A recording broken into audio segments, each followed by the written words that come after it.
of David. A psalm. The earth is the Lord's, and everything in it, the world, and all who live in it. For he founded it on the seas and established it on the waters. Who may ascend the mountain of the Lord? Who may stand in his holy place?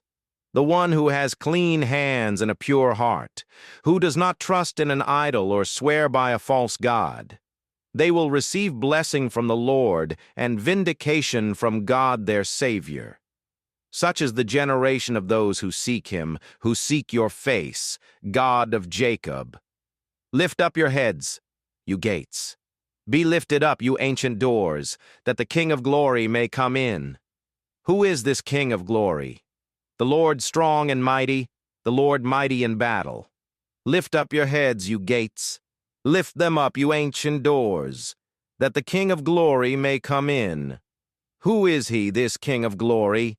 The Lord Almighty. He is the King of glory.